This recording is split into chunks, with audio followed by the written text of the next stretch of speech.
Starting a side hustle is nothing major for some, but can be challenging at times, like right now. Now, for help, we're joined by Nic Haralambous, who's penned a book titled How to Start a Side Hustle, and he joins us via Skype. Nic, thank you so much for joining us this morning. I take it, if one looks at search engine history, how to start a side hustle is something that many more people are searching right now during these very, very tough economic times we're finding ourselves in. Have your mentions on social media gone through the roof as well?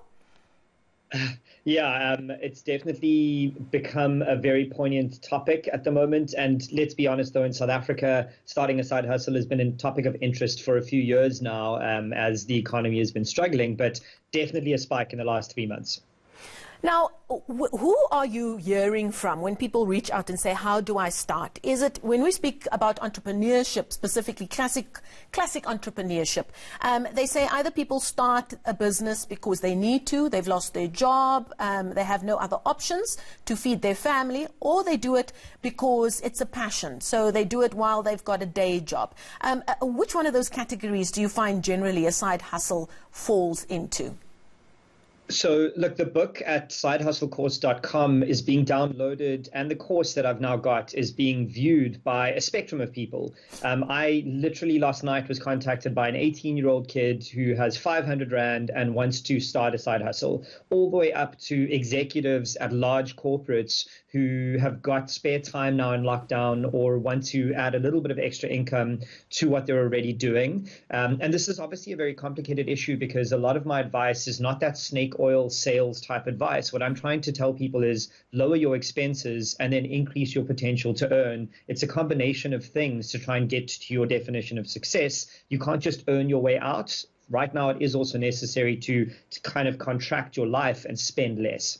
Now, just last week, I spoke to Andile Kumalo, who is an expert in the entrepreneurial space and kickstart funding and all of those kinds of things. And we cotton on to the fact that the key word right now is pivot. Everybody needs to pivot in one way, shape or form. But not everybody can now go out and make masks. That cannot be your only option. What is the first step? For somebody thinking of starting a side hustle? Is it about seeing where the gap is for a product or a service? Yes, as well as a couple of things. So at sidehustlecourse.com, what we try and do is tell people to define your success metric. So what do you really want out of this? And then work out what your skills are. And I mean that in the most literal way. Write down a pros and cons list of what you are personally capable of doing and pivot towards the things you're good at. Right now, starting a brand new skill and hoping that it gets you to income within 2 or 3 months is just not going to work. So figure out what you're good at and then go online and search for those skills and see if there is a way for you to turn that skill into money. And the example that's very popular at the moment is if you're very organized, go and try and become a virtual assistant online. You can do it from your home and you can service anyone in the world. There's lots of options for the skills you have. Acquiring a new skill and trying to turn that into money will take you a bit longer. And now, South Africans have often been criticized for not having a natural entrepreneurial spirit, or in our DNA, as it were. What has been your experience when it comes to, is it perhaps that we don't want to take a risk, we want to make sure that we still have our day job, so a side hustle perhaps fits better into that? Or do you think that's an unfair criticism, that we actually do have it in us, because we're quite a hardy bunch as a people, aren't we, to take on new challenges? Absolutely. I think that's a little bit incorrect. My experience is everyone I come across has an idea, wants to do something, but isn't really sure how to start or where to start. And then the thing that I have noticed about South Africans throughout my travels and raising money around the world is we're slightly more risk averse and humble. So we take a chance, and if we fail, we stop. Whereas in places like the US and in Europe, usually they will try 2 to 3 times more. South Africans will stop after the first, and that's through research that's been done across the world.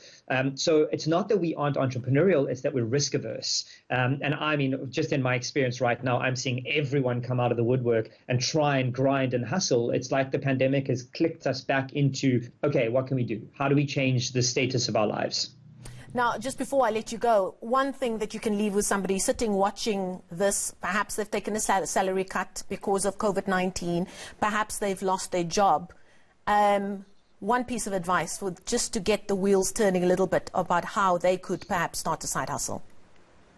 Yeah, so one of the biggest roadblocks that I see people put in front of them is the people that surround them. They listen to them too much. You need to stop listening to other people's advice and do the thing that you want to do. No one is judging you for wanting to start a side hustle. And if they are, they're the wrong people around you, so you need to ignore them. So if you've got an idea, find the smallest version of it and just start building it and ignore everyone else around you.